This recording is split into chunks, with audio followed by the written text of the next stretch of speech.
Sir global cues तो बिल्कुल ठीक ठाक दिख रहे हैं। सुबह से ही डाउ फ्यूचर्स एक्शन में है। फिलहाल भी अगर आप देखें तो लगभग 90 पॉइंट्स की तेजी आपको डाउ फ्यूचर्स में दिखेगी। नैस्डैक फ्यूचर्स ½ % ऊपर है। यूरोप में पॉजिटिव एक्शन हो रहा है। कल जर्मनी के बाजार बंद थे इसलिए आज एडजस्ट हो रहे हैं। वहां पर आप देखिए तो 0.5% की तेजी है। बाकी भी यूरोप में ठीक ठाक कारोबार है और एशिया तो काफी मजबूत था।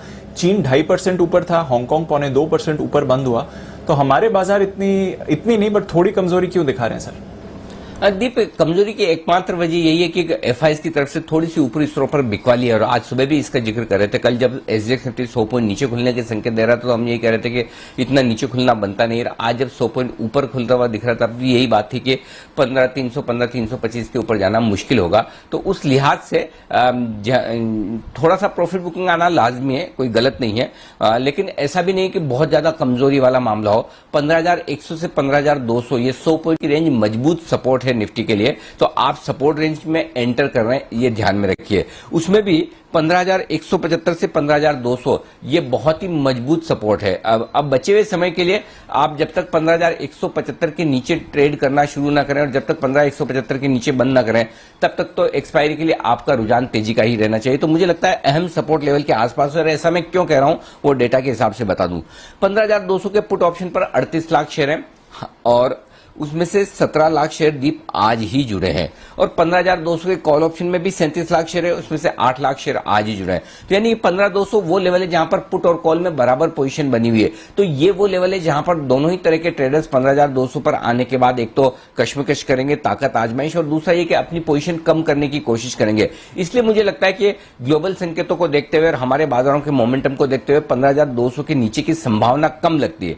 मैं इनकार तो नहीं कर सकता कि जा नहीं सकते, लेकिन संभावना कम लगती है कि हम 15,175 15,200 को तोड़ेंगे। तो अब अगर 3 बजे के पहले पहले आप 15,175 के नीचे ट्रेड करना शुरू करें तो ही रिस्क है, और तब आपका टारगेट होगा नीचे की तरफ 15,140 और 15,110, और वहां पर आए इस रेंज में 15,110 15,140 की रेंज में तो दम लगाकर आप शॉर्ट भी काटिए और फ्रेश खरीदारी भी कीजिए। वो बहुत ही स्ट्रॉन्ग सपोर्ट जो है अगर टूटा तो फर्स्ट ऑफ ऑल तो 15,175 15,200 भी नहीं टूटना चाहिए। डेटा के लिहाज से ये होल्ड होना चाहिए और एक हेल्दी करेक्शन 125 पॉइंट का 125 पॉइंट का आपको निफ्टी पे जो चाहिए था वो मिल गया।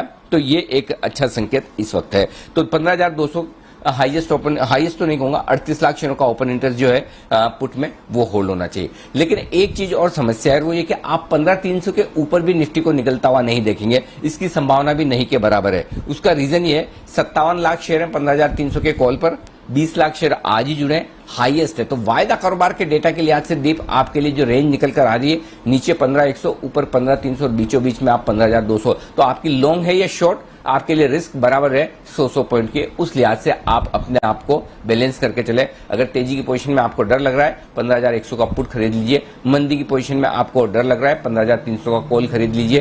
प्रीमियम बहुत कम होगी, 2 दिन बाद एक्सपायरी है, उस लिहाज से आप चाहें तो अपने आप को हेज करके चल सकते हैं। मेरे हिसाब से आज घूम फिर कर आप शायद 15,175 15,200 के आसपास बंद होने की कोशिश करें और इससे ऊपर की कोई भी क्लोजिंग मिले वेल एंड गुड, बहुत बढ़िया, कोई दिक्कत नहीं। अगर आप क्लोजिंग बेसिस पे 15,175 होल्ड कर रहे हैं तब भी चिंता की बात नहीं। अब आइए बैंक निफ्टी में।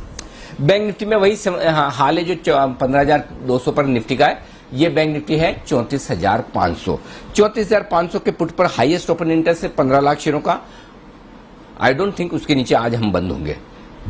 एट द सेम टाइम 35,000 के पार भी बंद नहीं हो पाएंगे क्योंकि वहां पर भी जबरदस्त कॉल राइटिंग होकर रखी है। हाईएस्ट ओपन इंटरेस्ट कॉल्स का है 28 लाख शेयरों का।